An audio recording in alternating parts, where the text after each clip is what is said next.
anticipado, nosotros tenemos una semiotecnia para todo lo que es el interrogatorio, desde filiación hasta antecedentes, ¿no? Entonces hacemos preguntas y el paciente nos responde.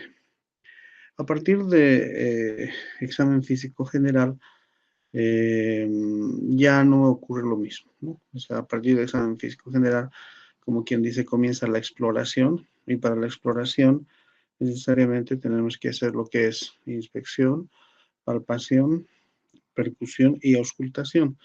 Casi en todos los órganos vamos a mantener esa secuencia de hacer inspección, palpación, percusión y auscultación, excepto en abdomen, donde algunas escuelas recomiendan hacer primero inspección, luego auscultación y recién hacer palpación y percusión. ¿Por qué? Porque se dice que al hacer maniobras de palpación y percusión probablemente podamos modificar alguna signología antes de escucharla, ¿no? Excepto en ese segmento que sería abdomen, en todo lo demás vamos a mantener la secuencia de inspección, palpación, percusión y auscultación, más procedimientos específicos, ¿sí? Entonces, cuando hacemos procedimientos específicos, como por ejemplo, la toma de signos vitales, ¿no? Se supone que estamos preparados para hacer la toma de estos signos y conocer los valores normales. En la clase teórica se les ha hecho conocer cuáles son los valores normales, y ahora lo que vamos a hacer es demostrar de manera práctica cómo lo vamos a llenar, ¿ya?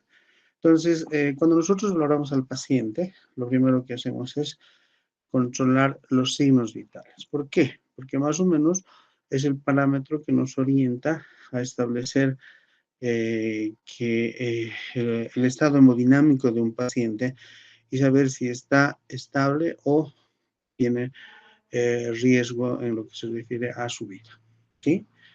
Bueno, hemos mencionado los valores de la presión arterial, ¿no? Hemos dicho que el valor normal es para la sistólica menos de 120 y para la diastólica menos de 80, ¿no? Pero suponiendo que el paciente al que ustedes han controlado encuentre una presión sistólica de 120, entonces registramos 120, que se supone que son milímetros de mercurio, ¿no? Perdón, en minúsculas, 120 milímetros de mercurio, ¿no? Sobre la presión diastólica, que serían 80 milímetros de mercurio. Sin embargo, con fines de registro en la historia clínica, solo vamos a anotar el 120-80, ¿no? Y vamos a deducir que este 120 es la presión sistólica y este 80 es la presión diastólica, ¿sí? Para lo que se refiere al pulso, se supone que vamos a tomar el pulso periférico. Uno de los pulsos más accesibles, como ustedes conocen, es el pulso radial, en la arteria radial, en el canal radial, donde vamos a aplicar 2 a 3 dedos medios de la mano más hábil del explorador. Es decir, si yo soy diestro, voy a tomar el pulso con mi mano derecha, si soy zurdo con mi mano izquierda, pero siempre aplicando la presión necesaria para percibir la onda pulsátil, ¿no? Está por demás recordarles es que el pulso no es nada más que la percepción periférica de la sístole ventricular. Hemos dicho que los valores varían un poco en relación a la altura y la costa. Hemos hablado de una referencia de 60 a 90 pulsaciones por minuto en la altura y de 60 a 100 en la costa, ¿ya? Suponiendo que tengo un paciente que tiene 80 latidos por minuto, entonces lo único que voy a hacer es anotar 80, perdón, vamos a hacer con rojo para que ustedes noten la diferencia, ¿no? Y ponemos por minuto, perdón, por minuto, ¿no? Entonces, estamos registrando el valor de que hemos encontrado al controlar el pulso en un minuto, ¿ya? Para la frecuencia cardíaca,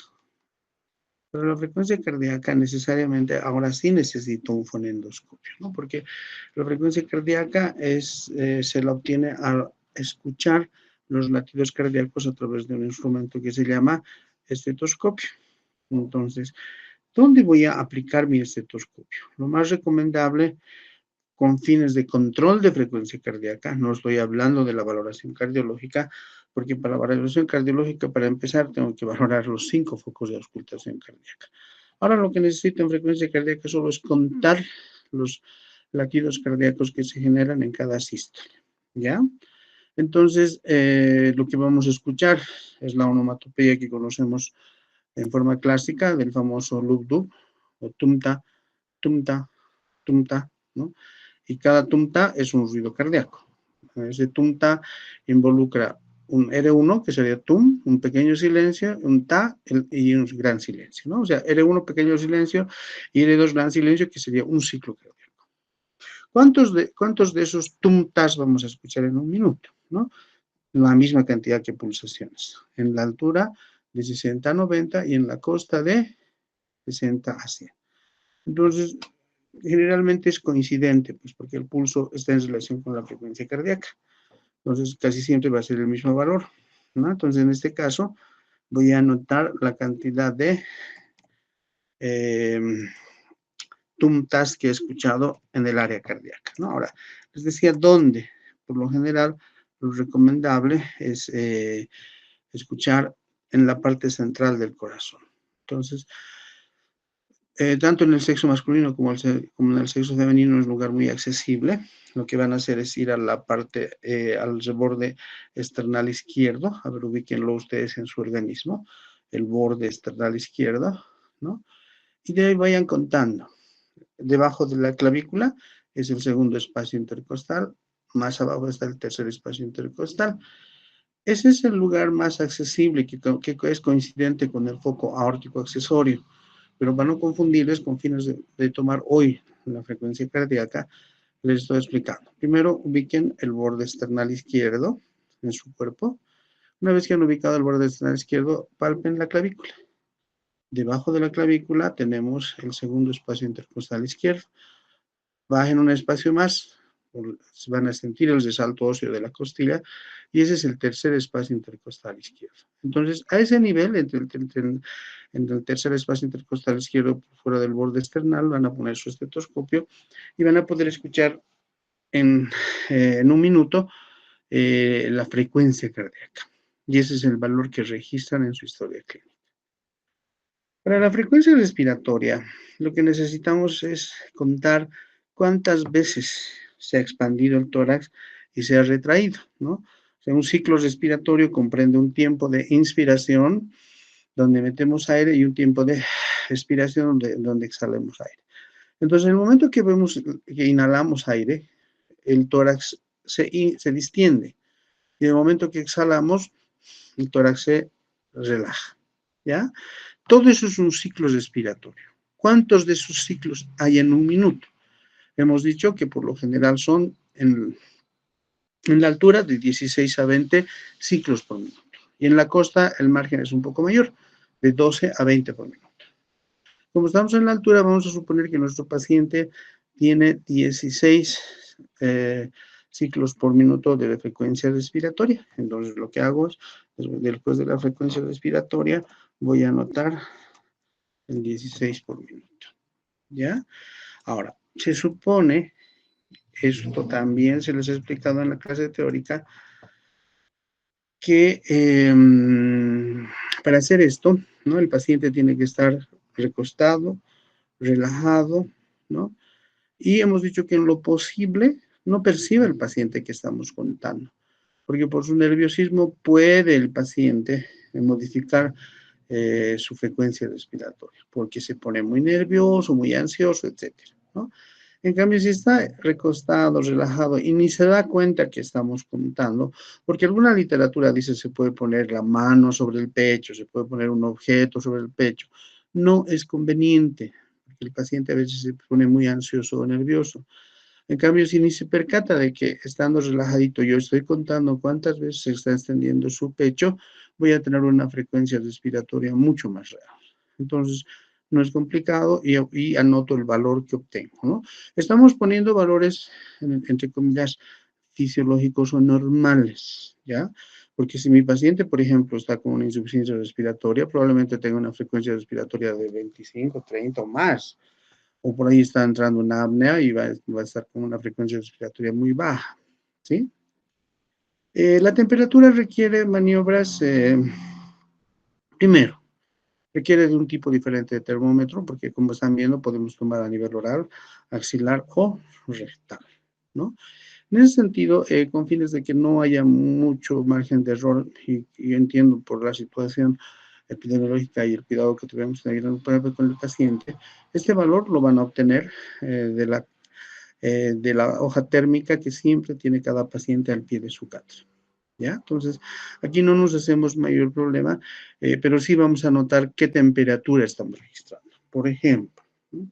Si hemos copiado la temperatura axilar, entonces pondremos, pues digamos, 36,5 grados centígrados y le ponemos temperatura axilar si es axilar, oral si es oral, rectal si es rectal, ¿sí?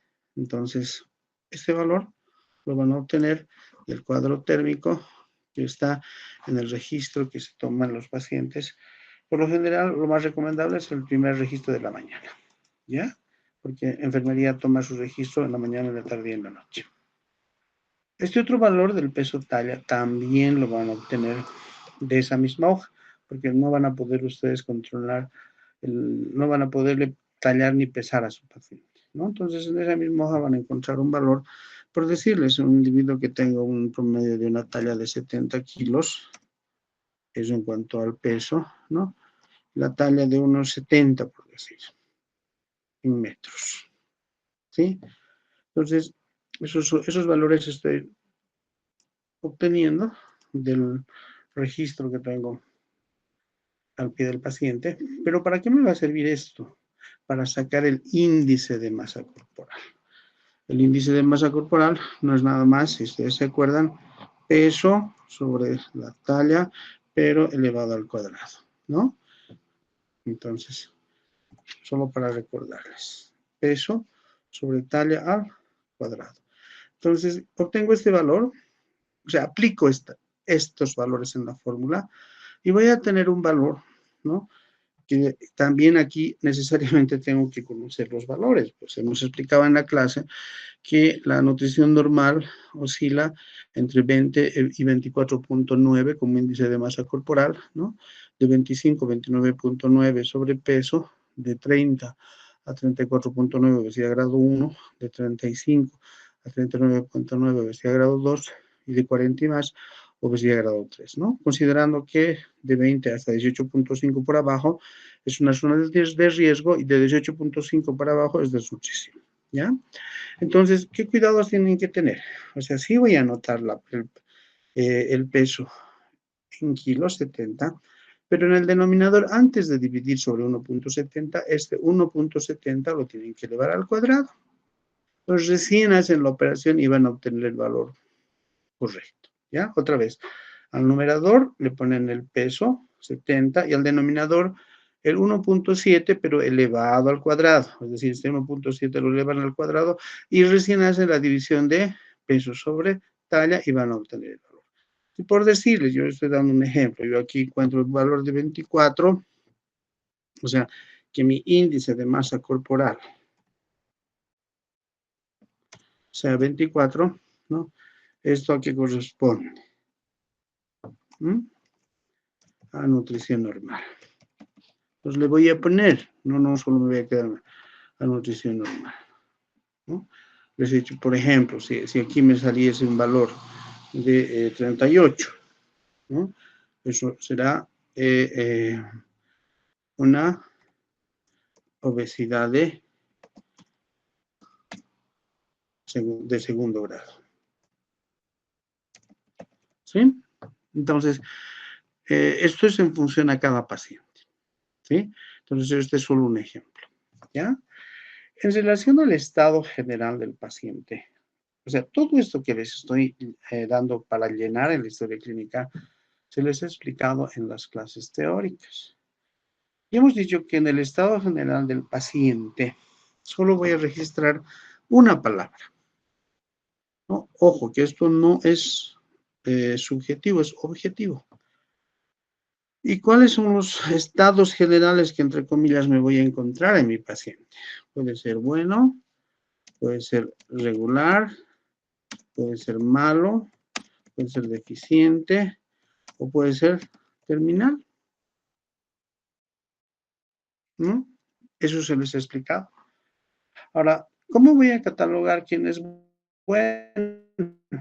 Bueno, hemos dicho, aquella persona que, primero, tiene sus signos vitales estables, segundo, tiene un buen índice de masa corporal, que no tenga enfermedad, o sea, que no haya estado mórbido, a eso decimos, ¿no?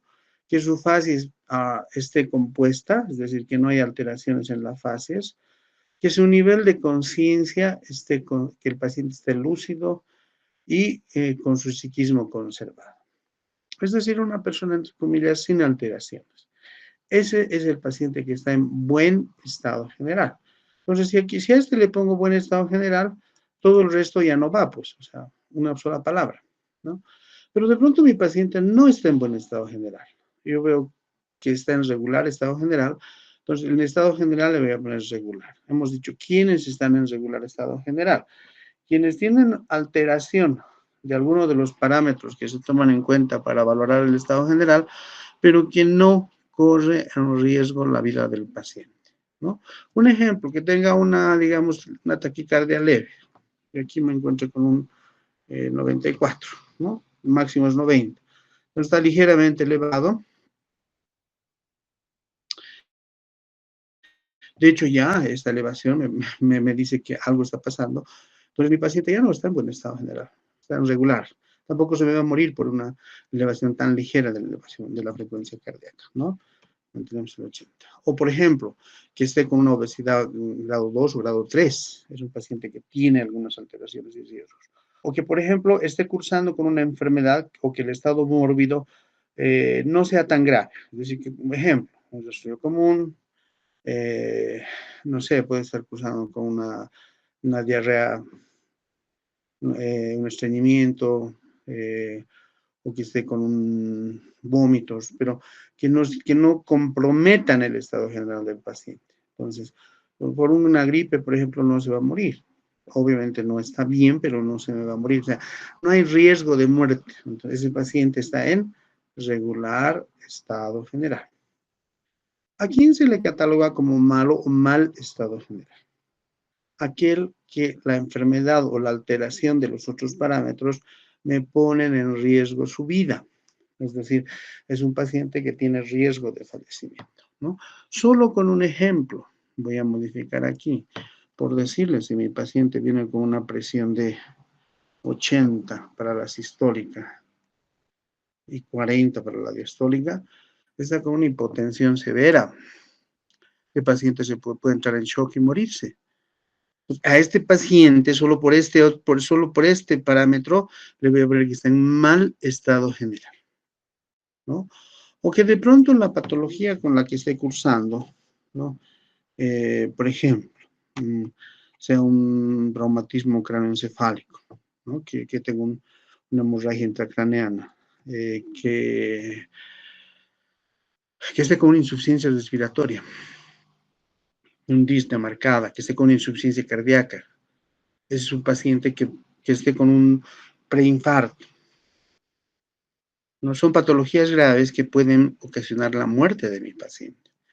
Entonces, a ese paciente que tiene riesgo de fallecimiento, yo lo voy a considerar en mal estado general. ¿Ya? ¿Cuándo lo catalogo como deficiente?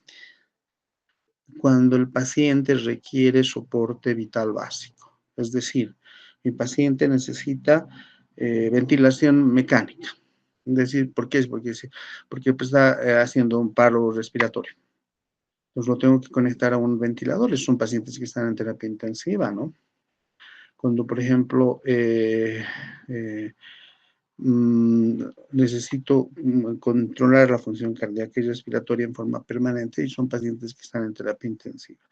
Que esos pacientes cualquier rato van a fallecer, ¿no? Ese es el paciente que está en estado deficiente.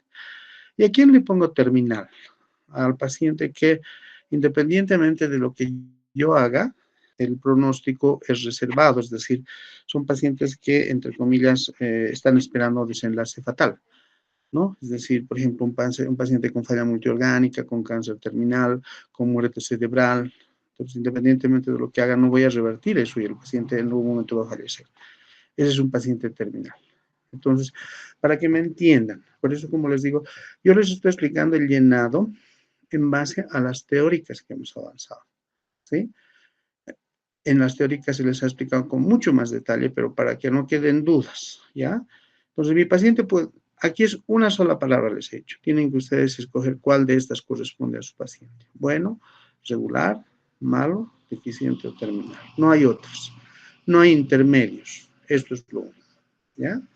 La edad aparente me refleja la relación que existe, la apariencia del paciente con sus años o con su edad cronológica, ¿ya? Por decirles, si una señora me dice tengo 25 años desde la fecha de nacimiento, pero yo la veo como de 40, hay una diferencia significativa entre la edad cronológica y la edad que aparenta. Esto puede verse en muchos factores, ¿no? Desde las condiciones de vida con las que lleva, o tal vez hay una relación con patologías crónicas, o en las mujeres por la multiparidad precoz, ¿no? O sea, señoras de 25 años que hasta los 25 ya han tenido unas 4 o 5 aguitas, ya impresionan como de 40 o más. Solo es un ejemplo, ¿no? Entonces, pacientes con enfermedades crónicas a sus 25 años pueden impresionar como de 40, 50 o 60, producto de la enfermedad crónica que tienen. Entonces, ¿qué se llena aquí? Si la edad coincide, ¿no? Si mi paciente en filiación me ha dicho 25 años, yo lo veo más o menos joven, como de 25 años, entonces, ¿qué voy a poner? Edad aparente, ¿no? Si coincide, según mi percepción, en relación con la edad cronológica.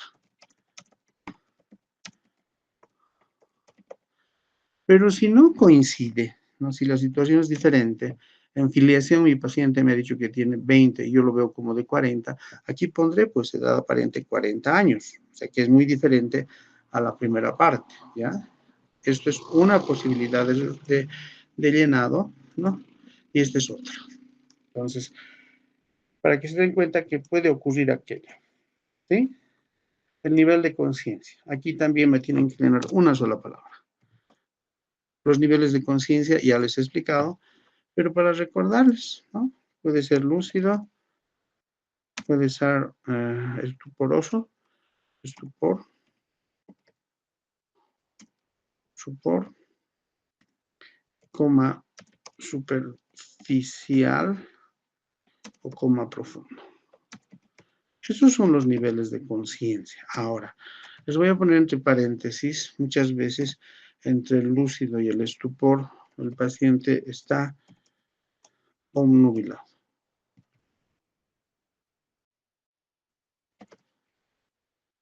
Este es un estado transitorio, ¿ya? Solo para recordarles, ¿a quién le pongo lúcido? Que el paciente alerta, bien orientado,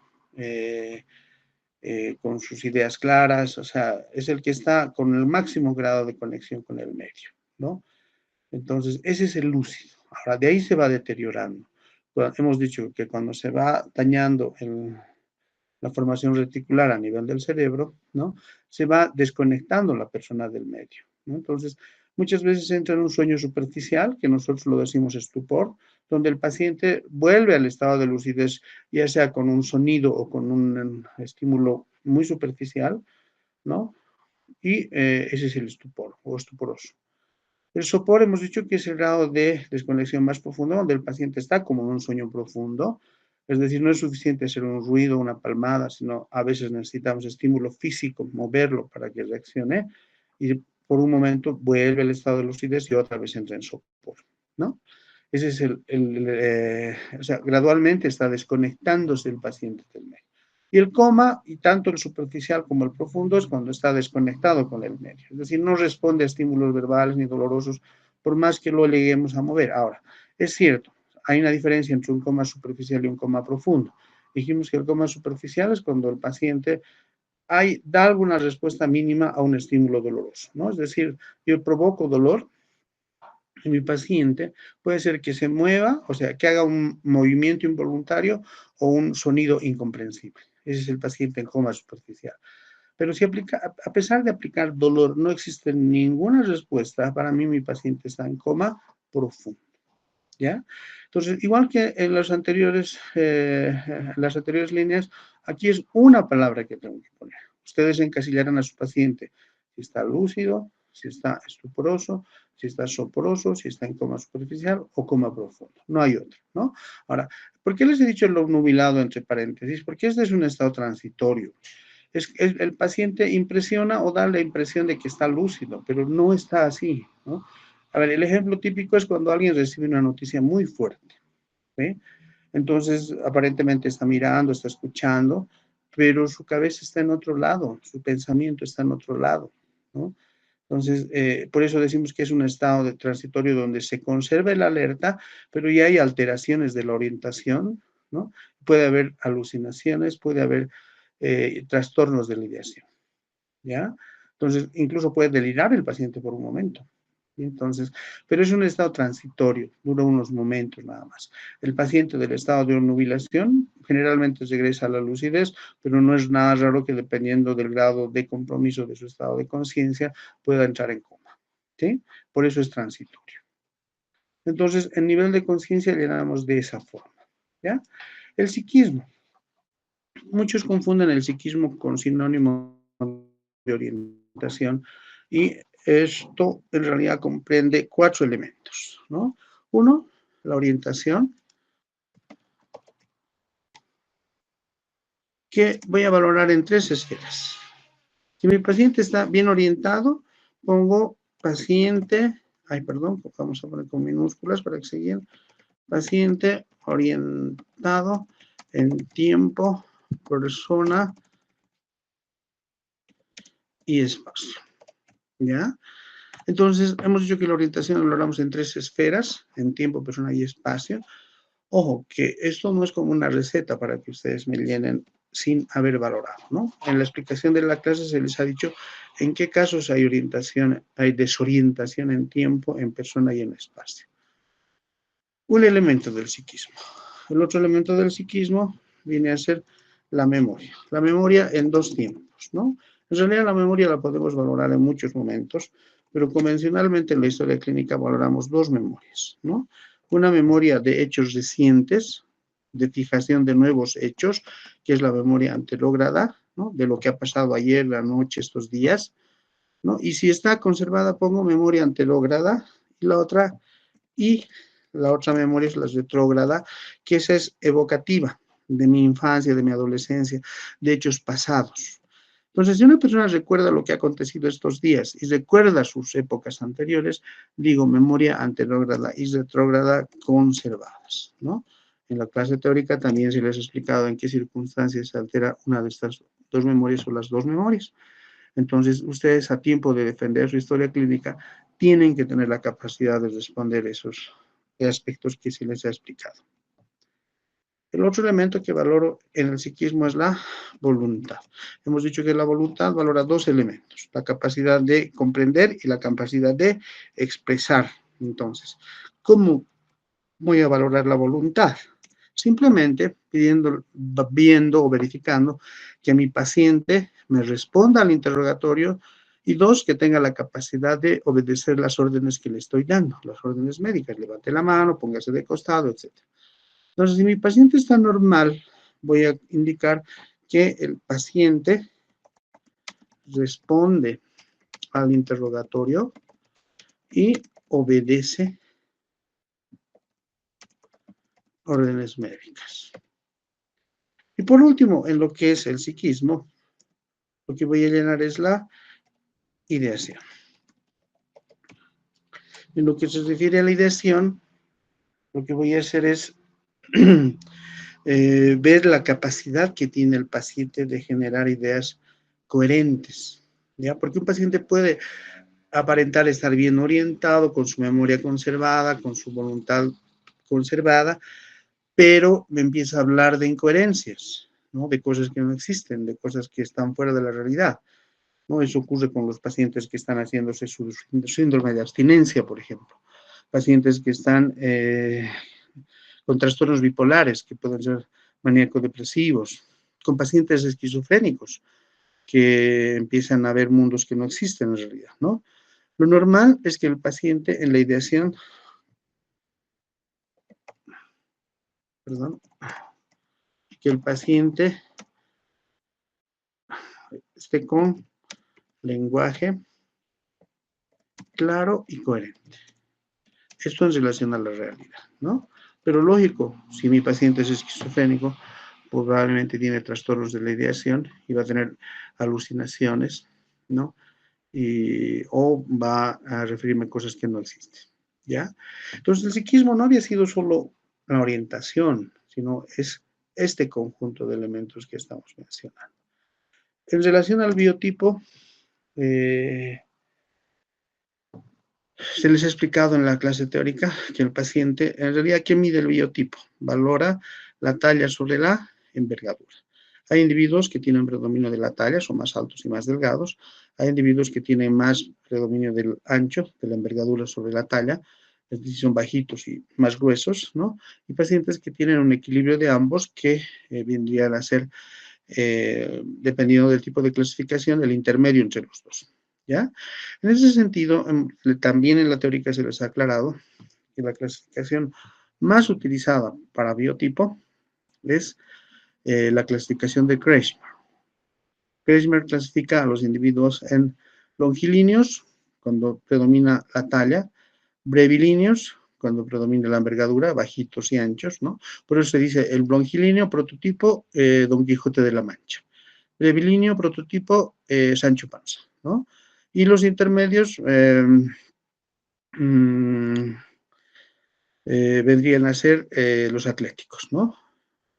Entonces vendría la clasificación de Kretschmer, diría leptosómico, atlético y pícnico. Esa es la clasificación de Kretschmer. Leptosómico, atlético y pícnico, ¿no? Y dice que los que no encajan en esta clasificación son displásicos, ¿ya? Ahora, medio incómodo y difícil a simple vista en un paciente en la cama valorar si predomina el largo o el ancho. Una manera más sencilla y más fácil de ver a cuál de los biotipos corresponde es el ángulo de Charpy, ¿ya? Para que no se olvide. El ángulo de Charpy no es nada más que el ángulo que está conformado por el reborde de las costillas que tienen su punto, su ángulo en el apéndice sigmoides. Entonces, ambos rebordes costales más el apéndice sigmoides hacen un ángulo, ¿sí? Pueden palpar en su organismo ustedes.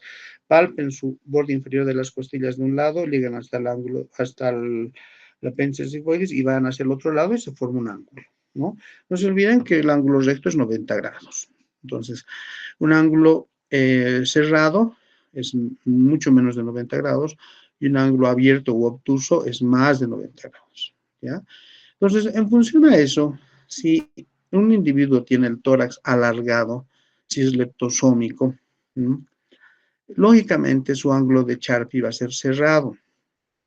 Eso, a ver, ustedes en la experiencia cuando revisen pacientes van a ver, si la persona es delgada y larga, el ángulo que forman los rebordes costales con el apéndice sigmoides es cerrado. Entonces, cuando el ángulo de Charpy es cerrado, el paciente es leptosómico o longilíneo, para que ustedes me entiendan. Todo lo contrario, si mi paciente tiene el cuerpo grueso, el ángulo de Charpy es abierto, es decir, obtuso, ¿no? Que el borde costal sea bien abierto, obtuso abierto, ese va a corresponder al biotipo pícnico o brevilíneo, ¿ya? Y si se acerca al recto ese ángulo de Charpy, ¿no? Recto sería 90 grados, ya les he dicho, pero Suros dice desde 80 a 90 grados, ese corresponde al biotipo atlético o normolíneo. Resumiendo, si mi individuo tiene el tórax alargado y predomina el largo, ese es longilíneo, ¿no? Su ángulo de Charpy va a ser cerrado. Entonces, aquí, ¿qué voy a poner en mi clasificación de Kretschmer? Leptosómico, ¿no? Entonces, el leptosómico, para que no se, perdón, el leptosómico, para que se acuerden, con el ángulo de Charpy cerrado. ¿Sí? Si mi paciente es, si mi paciente no ha hecho todo lo contrario, ¿no? Es gordito, bajito, grueso, o sea, predomina el ancho, ese va a ser pícnico, ¿no? El pícnico tiene su ángulo de Charpy obtuso o abierto, ¿ya? Pero si hay un equilibrio entre los dos, mi paciente va a ser atlético. Entonces, más o menos, en estos casos, el ángulo de Charpy, va a ser recto. Entonces, yo quiero que ustedes, por favor, en este momento, ubiquen su ángulo de Charpy, ¿no? O sea, el reborde costal con el apéndice sigmoides. Pueden hasta dibujarse un ángulo de Charpy si quieren y ver si es cerrado, son leptosómicos. Si es abierto, obtuso, son pícnicos. Y si es recto, son atléticos. ¿Ya? Ese es el biotipo. La actitud. Actitud o decúbito. En realidad, no, aquí más que actitud, no sería I, sería O. Porque o estamos sentados o estamos echados, ¿no? La actitud puede ser actitud de pie, actitud sentada, etcétera, ¿no? En cambio, el decúbito es una posición de descanso, donde el paciente está recostado, en una posición horizontal.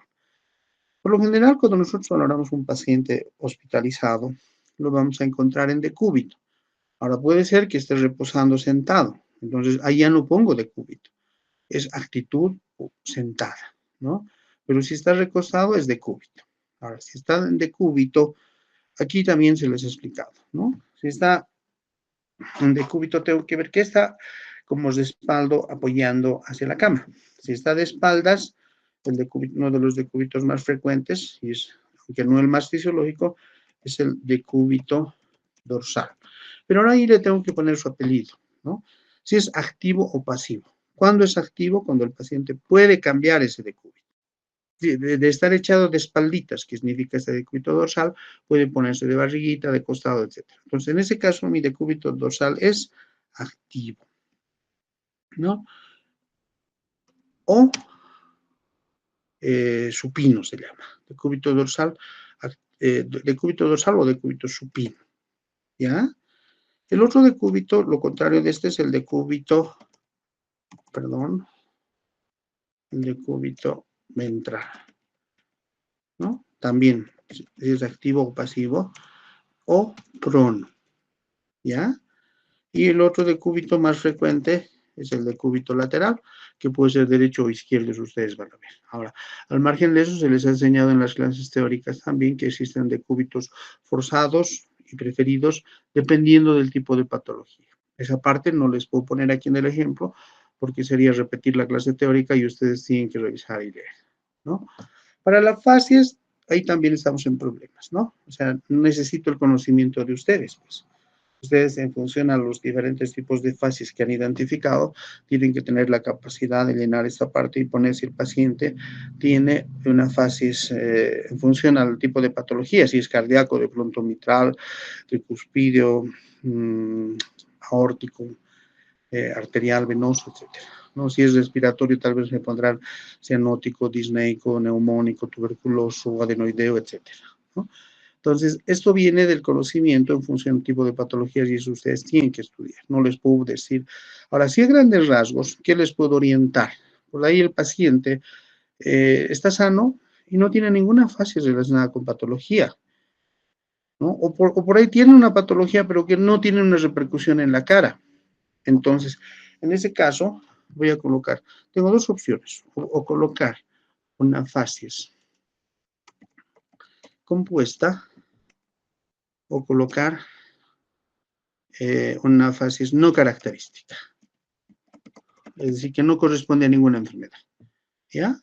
Entonces, esa es una de las opciones, ¿no? Entonces, si no coincide con ningún tipo de patología, o compuesta o no característica, ¿sí? Ahora, la facies, al margen del tipo de patologías, puede variar en función al color, ¿no? La piel, de pronto mi paciente está con anemia, entonces facies pálidas, por ahí está amarillo histérica, por ahí está rojo rubicunda, por ahí está a su lado cianótica, ¿no? Puede denotar solo dolor, ¿no? Entonces, en esos casos pondré una facies álgida, ¿ya? En caso de dolor. Y los otros tipos de facies, como les decía, necesitan estudiar, pues, si no, no van a saber qué llenar en caso de dolor. ¿Sí? Bien, eso en facies. En hidratación, ahí sí voy a poner lo que les gusta llenar a ustedes. Conservada, sí está conservada. Pero para poner conservada, se supone que yo he verificado que las mucosas estén húmedas. Y un lugar donde es bien accesible mucosa es la mucosa oral. Abre la boca, saca la lengua, y una lengua normal es húmeda, brillante. ¿Ya? Ahora, si mi paciente tiene una boca seca, pues verifico con el signo del pliegue. Pues voy a hacer un plieguecito en la piel del dorso de la mano, ¿no? Hago un pliegue entre el índice y el pulgar, y luego suelto. Si la piel regresa a su posición normal, el paciente está hidratado. Pero si no regresa rápido y se queda el plieguecito, el paciente está deshidratado. Entonces, la hidratación puede estar conservada o paciente deshidratado. En la parte de movimientos anormales o marcha, aquí sí voy a valorar el tema de estos dos elementos. Primero, movimientos anormales. Se supone que para eso tengo que tener conocimiento de movimientos anormales, ¿no? O sea, ya sean segmentarios que corresponden a fibras musculares, incluso fascículos musculares, ¿no? Entonces aquí hablamos, por ejemplo, de los movimientos que son segmentarios, como ser los diferentes tipos de corea, ¿no? La corea de Huntington y la de, podemos valorar también movimientos simultáneos como el valismo, el hemivalismo, ¿no?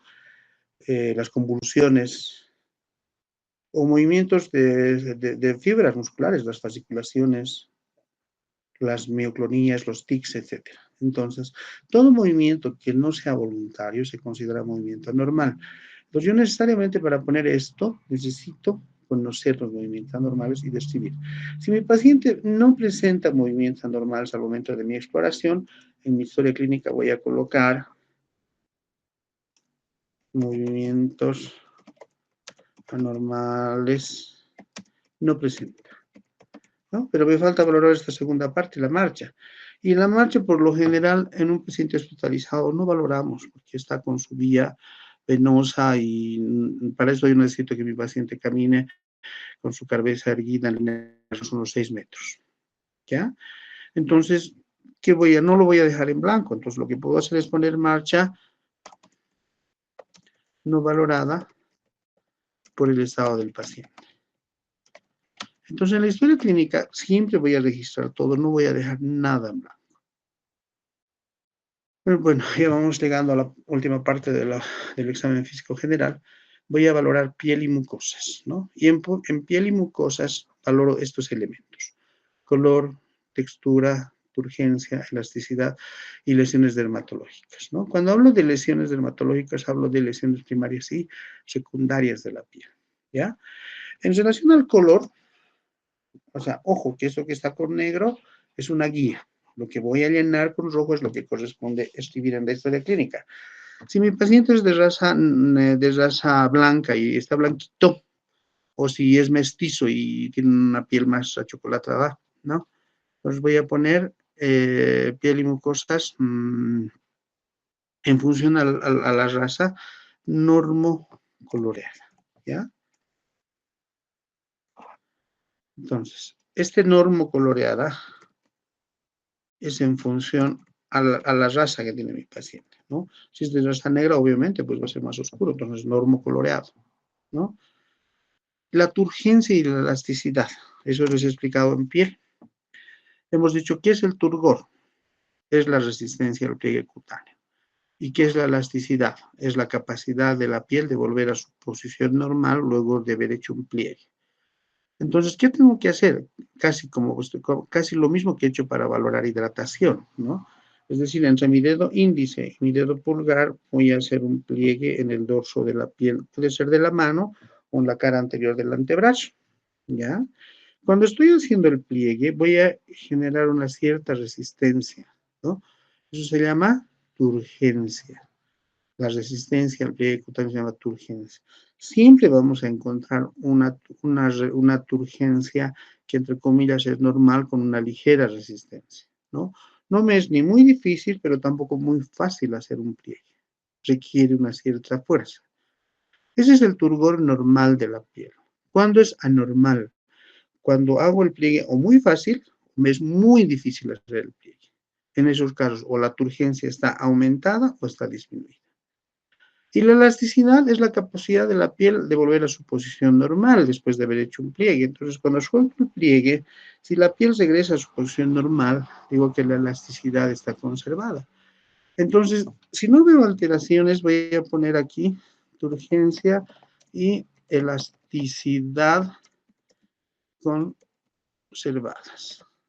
¿Sí? Ahora, les he dicho, puede estar aumentada, disminuida. Eso ustedes van a valorar, ¿no? Y por último, voy a valorar la presencia de lesiones primarias y secundarias de piel. También se les ha explicado en la clase teórica. Pues dependiendo del tipo de lesiones que yo encuentre, describo, pues. Lesión, no sé, no se puede encontrar pecas, cefélides, he encontrado lunares, he encontrado máculas, pápulas, vesículas. Entonces pongo qué tipo de lesión y en qué segmentos corporales, ¿ya? Si de pronto no he encontrado nada, aunque eso es raro, porque siempre, aunque un lunar vamos a tener, pero si no he encontrado nada, pongo sin presencia de lesiones primarias y secundarias de piel. Sin presencia de lesiones primarias y secundarias de piel. ¿Ya? Pero si he encontrado, describo, le estoy aclarando. ¿No? Por eso esta partecita de lesiones dermatológicas es casi toda una clase, ¿verdad? Toda una clase de una hora casi de explicar lesiones primarias y secundarias. Por eso les digo, jóvenes, esta no es una receta, esto es casi lo normal que me voy a encontrar, pero si no conozco lo patológico, voy a pasar por alto porque no sé, no porque no tenga mi paciente. Entonces, siempre les he dicho que la semiología se aprende a partir de lo normal, describiendo lo normal, pero a partir de lo normal tengo que tener la capacidad de identificar lo patológico y transcribirlo en la historia clínica. Pues de pronto ya les he dicho, en el brazo o en el antebrazo he encontrado lesiones vesiculosas. Los pondré, pues, presencia de vesículas, o por ahí son flictenas, o por ahí son ronchas, ¿no? En qué segmento y describo la lesión, ¿ya? En uñas le echo un guial y llenado capilar, ¿no? Obviamente, ¿qué elementos voy a tomar en cuenta, ¿no? La uña hemos dicho, lo importante que la interfase piel-uña, es decir, el ángulo entre la uña y la piel sea de 160 grados. Eso es lo normal. Si ustedes se fijan en este momento, su uña y la piel nunca es recto. La uña siempre está un poquito por debajo de la piel. Si yo trazo un ángulo ahí, eso es 160 grados. Puede invertirse, por ejemplo, que mi paciente tiene uñas en vidrio de reloj, la uña va a estar por encima de la piel y el ángulo se va a invertir, ¿no? Pero eso ya es patológico. Lo normal es que la interfase piel-uña sea 160 grados. Lo normal es que el lecho unguial sea regular, que un quinto de la parte sea más pálido, que es la lúnula, y el resto sea rosado, que no haya estrías, que no haya líneas blancas, oscuras, etcétera, ¿no? Y que además, cuando yo, entre el índice y mi pulgar, comprima la uña de mi paciente, primero el rato de comprimir se va a poner blanco y el rato de soltar se va a volver a llenar la uña y ese es el llenado capilar que tiene que ser menos de 3 segundos. ¿Ya? Otra vez repasando. Voy a ver el ángulo o la interfase piel-uña, es decir, la diferencia que existe entre la piel y la uña. Le hemos dicho que la piel siempre va a estar por encima de la uña. Esa es la interfase piel-uña y eso es 160 grados. Eso es un elemento. Dos, voy a ver la conformación de la uña, donde la parte, un quinto de la raíz de la uña es más pálido, es la lúnula, y el resto es rosado. Tercer elemento, entre mi índice y pulgar y yo voy a apretar la uña de mi paciente, ¿no? Cuando apriete, voy a ver que toda la uña se pone blanca, ¿no?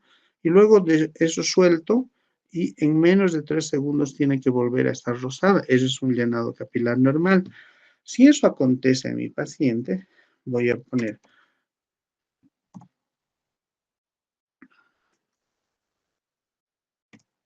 uñas de características normales con llenado capilar normal. Eso significa que es menos de 3 segundos, ¿no? Por último, valoramos el tejido celular subcutáneo. En esta parte describo todas las alteraciones patológicas del tejido celular subcutáneo, desde las famosas celulitis hasta enfermedades específicas como la enfermedad de Madelung, que se ha descrito en la teórica, pero aquí sobre todo voy a describir la distribución del tejido celular subcutáneo en función al estado nutricional, ¿no? Un tejido celular subcutáneo en un paciente que tiene nutrición normal va a estar regularmente distribuido. Un paciente que tiene sobrepeso, obesidad, el tejido celular subcutáneo va a estar aumentado. Un paciente que está con desnutrición, el tejido celular subcutáneo va a estar disminuido. Entonces tengo esas 3 opciones, no tengo más. Si mi paciente tiene nutrición normal, el tejido celular subcutáneo está regularmente distribuido. Si mi paciente está con obesidad o sobrepeso, el tejido celular subcutáneo está aumentado. Y si mi paciente está con desnutrición, el tejido celular subcutáneo está disminuido, ¿no? Y esta es una historia clínica que tiene fines académicos. Probablemente en una historia clínica hospitalaria ya no se incorpore el tema de edemas. ¿Por qué hemos puesto la parte de edemas acá? Porque es bien importante detectar la presencia de edemas si es que hubiese en un paciente, ¿no? ¿Qué es un edema? El edema no es nada más que salida de líquido a un tercer espacio que me está diciendo que la presión hidrostática está por encima de la presión oncótica y que me está diciendo que puede haber una alteración cardíaca, renal, hipoproteinémica o de otro origen que me está hablando de este desequilibrio de presiones, ¿no? Los edemas por lo general, asientan en extremidades, ¿no? Pero puede asentar incluso en párpados, ¿no? Por ejemplo, el paciente renal puede despertar con sus ojos hinchados porque tiene un edema palpebral. Ahora, una forma de poner en evidencia el edema es buscando el signo de la fobia o Godet. ¿En qué consiste? Que voy con 2 deditos o 3 de mis separados, 3 dedos separados de la mano, voy a presionar el segmento donde más o menos considero que está edematizado, ¿ya? ¿Qué es lo que estoy queriendo hacer? Como que dejar la impresión digital de mis dedos. Si realmente el paciente tiene edema, voy a encontrar fobia o Godet. ¿Qué es la fobia o Godet? Es la impresión digital, pues en la piel que se está edematizando. Es como que mi huella digital está quedando marcada por un momento ahí. Entonces, si encuentro edemas, tengo que tener la capacidad de describir todas las características del edema. Y obviamente aquí viene de la mano el conocimiento de los tipos de edemas. O sea, tampoco les voy a dar esto como receta, porque esto no es igual en un paciente cardíaco, en un paciente renal, en un paciente hipoproteinémico, ¿no? Porque tengo que ver desde la simetría o asimetría, desde la temperatura, si es caliente, frío, si es doloroso o no doloroso, y otros elementos que en función a cada alteración de cada aparato va a ser diferente, ¿no? Si no encuentro, si al buscar edemas no encuentro, pongo no presenta. Y listo. Con eso he completado mi llenado de el examen físico general, ¿ya? Ahora es lógico, a ver, que para terminar, ¿dónde voy a buscar edemas? Eso me estoy olvidando. El signo de la fobia o Godet, voy a primero buscar en el dorso de los pies, 2, detrás de los maleolos, o sea, en ambas regiones retromaleolares, en ambos lados. Me voy a subir a la cara anterior de la tibia, tercio inferior, tercio medio, tercio superior. Me voy a ir a la región sacra, porque por la posición puede presentarse ahí el edema. Y en párpados no voy a buscar signos de la fobia o Godet, pero voy a ver la permanencia del surco palpebral. Una persona que no tiene edema palpebral tiene bien marcado su surco palpebral. Cuando el paciente empieza a tener edema palpebral, Se empieza a borrar el surco palpebral y de la impresión, pues como de ojos hinchados, ¿sí?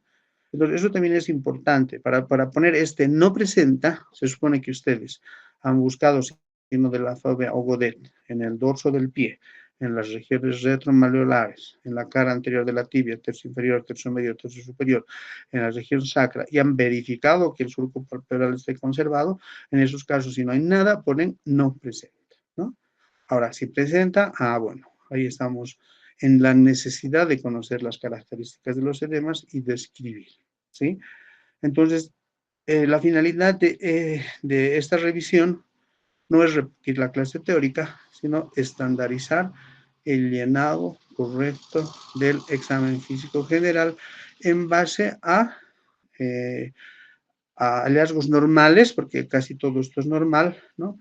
Considerando que en el momento en que encuentren algo patológico, ustedes tengan la capacidad de llenarlo y reconocer, porque se les ha enseñado toda la parte patológica del examen físico general.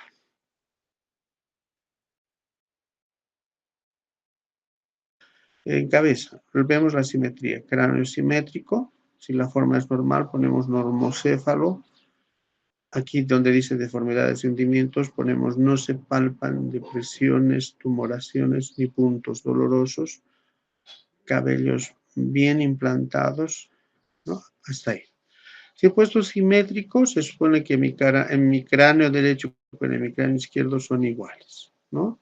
Si he puesto normocéfalo, he descartado la posibilidad de una macrocefalia o una microcefalia.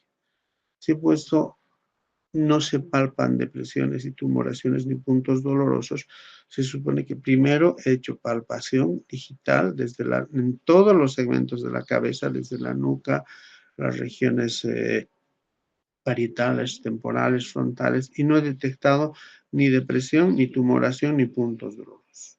Si en ese procedimiento he encontrado una tumoración, describo, pues, o sea, esto no es de memoria.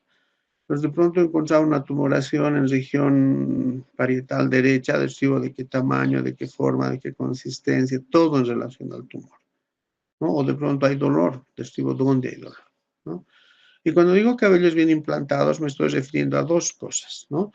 A la implantación del pelo en relación al sexo, que puede ser androide en el varón y ginecoide en la mujer, ¿no? Androide con entradas en el sexo masculino y ginecoides de forma semicircular en la mujer, ¿no?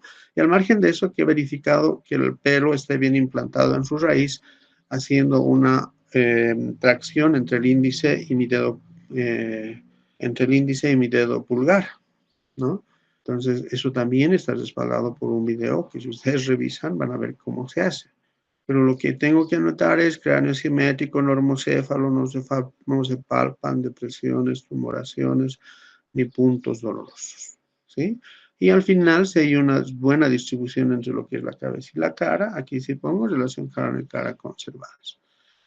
Este es un modelo que no lo he modificado, pero les he aclarado que, por ejemplo, si bien aquí en cara está cejas, ¿no? Hemos dicho que la parte de cejas la voy a describir en ojos, ¿ya? Desde aquí.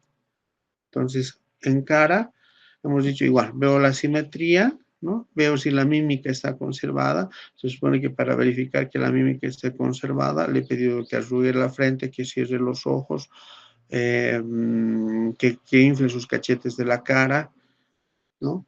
Que me enseñe sus dientes soplando, perdón, que me enseñe sus labios soplando, mostrándome los dientes en posición normal. Si al hacer todo eso veo que ambos lados están bien, entonces pongo cara simétrica con mímica conservada. Nada más. Pues no tengo que hacer una descripción independiente de lo demás. Ahora, lógicamente, pues que si encuentro, por decirles, alteraciones de que no sé, de pronto arruga la frente, pero que no hay simetría a nivel de la comisura labial, describo, ¿no? Porque hay parálisis faciales, sobre todo las parálisis faciales de tipo central, que afectan solo un cuadrante de la cara, es decir, la mitad inferior de la cara.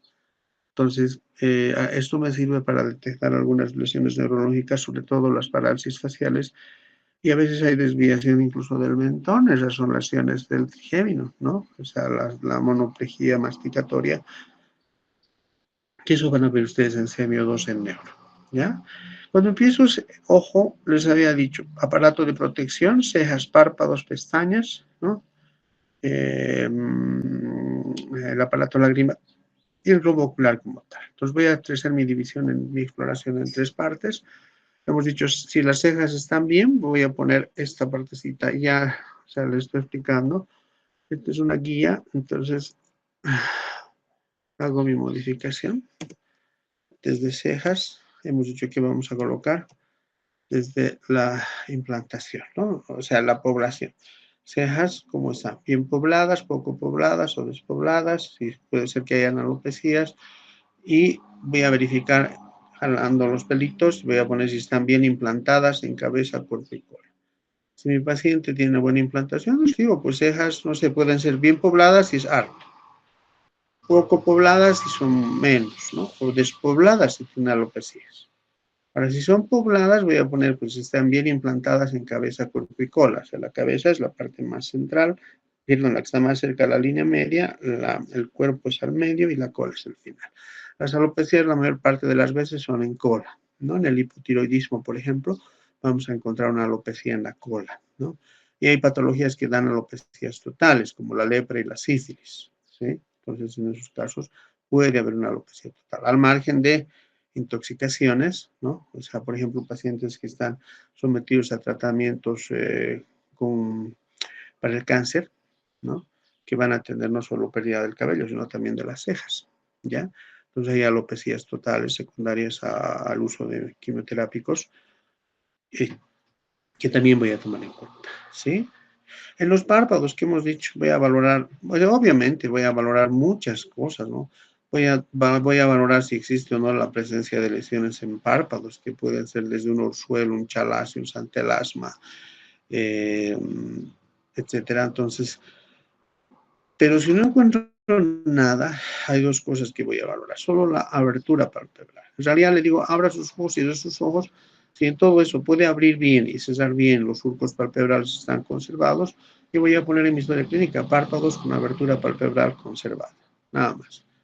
Obviamente si he encontrado, otra vez les digo, ¿no? Si a la exploración he encontrado la presencia de un ursuelo, de un chalacio, de unos antelasmas, si a la apertura puede haber una ptosis palpebral, puede haber lagoftalmos.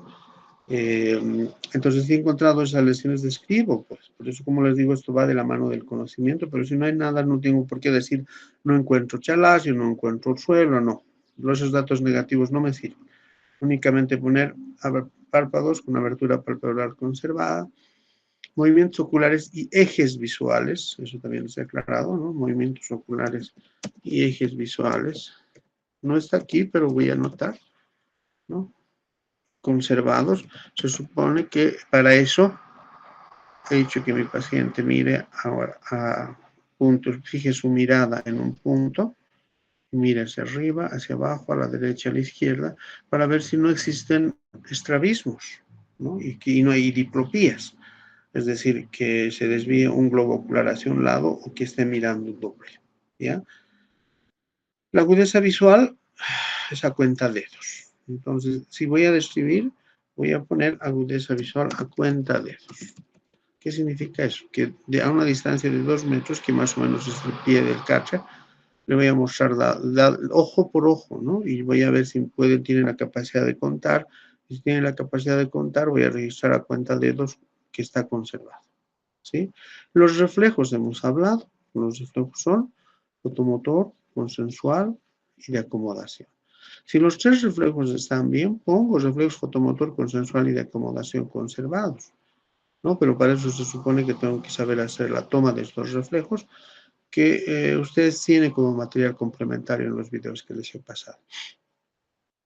No hago tonometría, les dije, ¿no? Porque necesito un instrumento específico para ver la presión del ojo. Entonces no hacemos esta parte, ¿ya?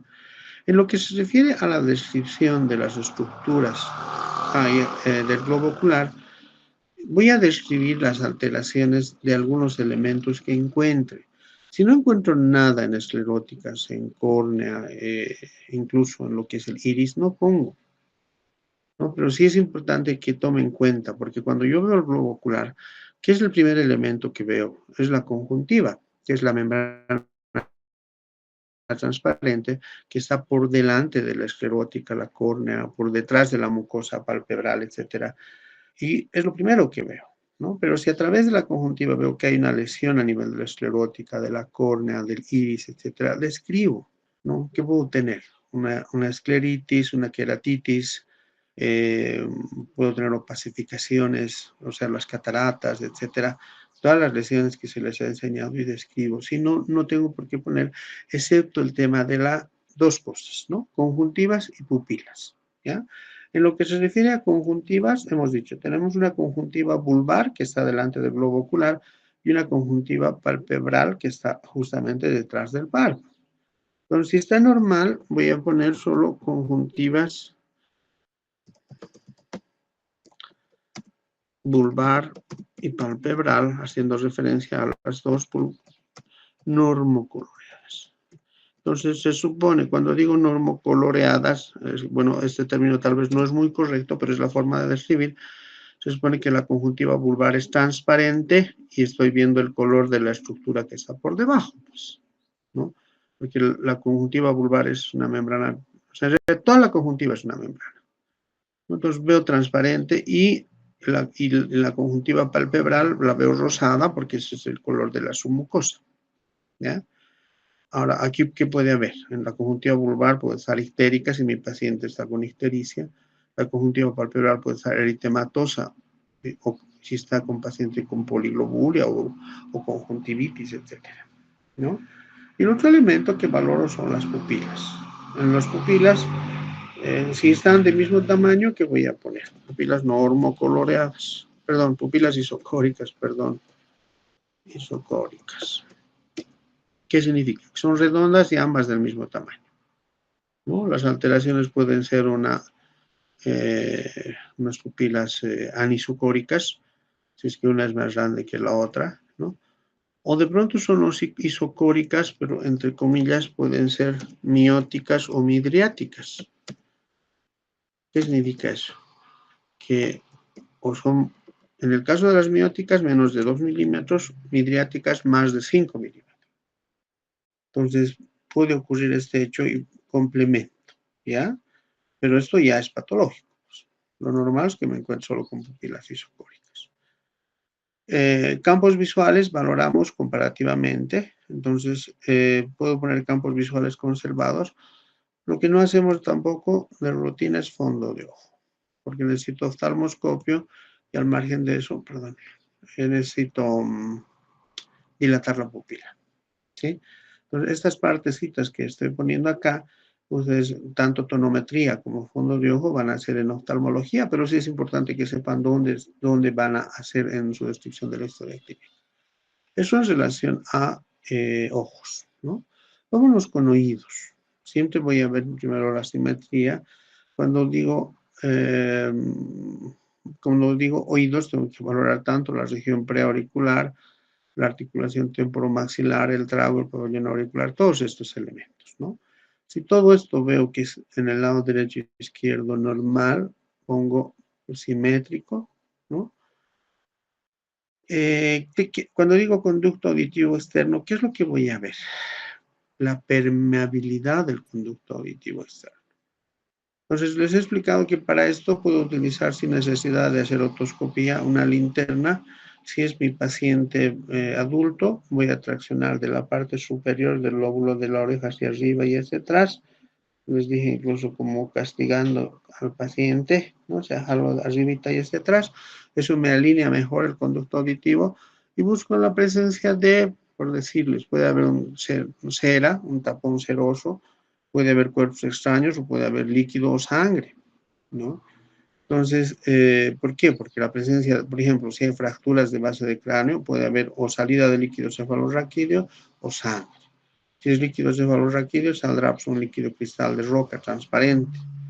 Si hay fractura, tal vez sale sangre, ¿no? O si mi paciente no tiene una buena higiene, puedo tener una acumulación de cera que a veces llega a provocar hipoacusia, ¿ya? Lo normal es que sí hay una cantidad mínima de cera en la pared, todos tenemos eso, pero no tiene que obstruir el conducto auditivo externo.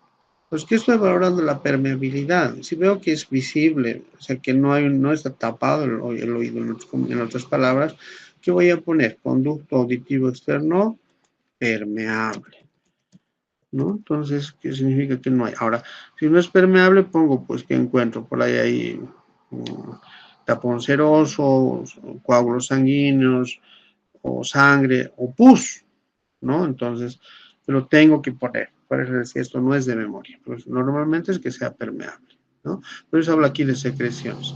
La agudeza auditiva, les he dicho, no voy a hacer una valoración con un diapasón, que es lo correcto, ¿no? Para valorar el octavo par craneal, tenemos las pruebas de Rinne y las de Weaver, que ustedes van a avanzar igual eso en neurología, en semiología neurológica.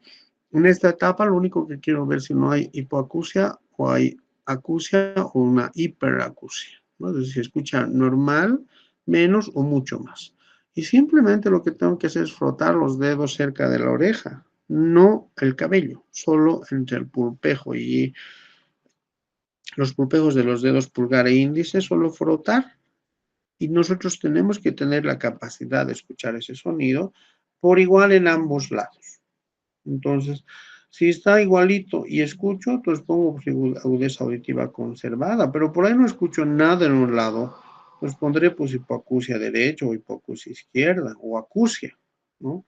O por ahí escucho muy fuerte en un lado y normal en el otro, ¿no? Entonces, muchas veces cuando hay trastornos de la audición, el paciente primero empieza a escuchar fuerte y después se va apagando y no escucha nada al final. ¿Sí? Entonces, sí es importante que haga eso. Y si está normal, pongo agudeza auditiva conservada, que es el término que les encanta a ustedes. Pero se supone que para eso he hecho esa maniobra. ¿Ya? La otoscopía no hago de rutina. ¿Mm? Los sonografías de puntos dolorosos, lógicamente los voy a valorar a la palpación, porque después de valorar pabellón auricular, conducto auditivo, agudeza auditiva, al final voy a palpar tanto la región preauricular como la región retroauricular, que sería la zona mastoidea. Puedo palpar con el pulpejo de los pulgares de mis dedos o con los dedos índices, tratando de ver si no hay dolor delante del trago o por detrás en la apófisis mastoide. Es lógico que si aprieto la puntita de la apófisis mastoide es sensible. No, voy a palpar el cuerpo de la apófisis mastoide. Si no encuentro nada, pongo no se encuentran puntos dolorosos. ¿Sí? Miren, eso es todo lo que anoto en la parte de oídos. Nariz. Cuando pongo pirámide nasal, tengo que ver la simetría o asimetría, ¿no? No es raro que la pirámide nasal sea asimétrica producto de fracturas, etcétera, ¿no? Si no hay desviaciones y ambos lados están por igual, pongo pirámide nasal simétrica. Aquí voy a poner, y no está aquí, huesos propios de la nariz. Y hemos dicho, voy a agarrar como una pinza y mover la carita desde la nariz.